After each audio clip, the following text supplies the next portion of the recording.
We were finding them basically anywhere in the cracks of the stone foundation, under the floor, under some boxes and other things. And we just were picking them up and putting them into pillowcases and then putting them into a bucket just to count them. Megan Lawrence doesn't usually have to search for the animals she rescues, but the call she got this weekend from a family near Regina was a bit unusual. Well, the family contacted us when they found a few garter snakes in their basement, and then they started finding more and more, and then they were finding them in their kitchen and the bedrooms, and they decided it wasn't a good idea to have them there anymore. Lawrence helps rehabilitate animals at the Salthaven West Wildlife Rehab Centre. She took stock of all the serpents they gathered and brought them back to shelter. Final tally, we had 102 by the end of the weekend. I get a feeling that that's about a normal count. So 100 garter snakes in the basement would not surprise me.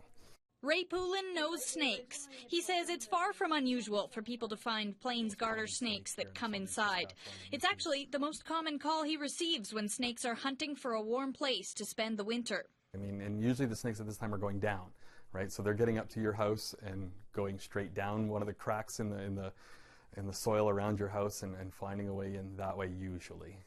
In this case, that's exactly what these garter snakes did at that house. Now, Lawrence has 102 new mouths to feed and take care of, possibly for the winter, unless she can clear them for release in the wild before they start hibernation.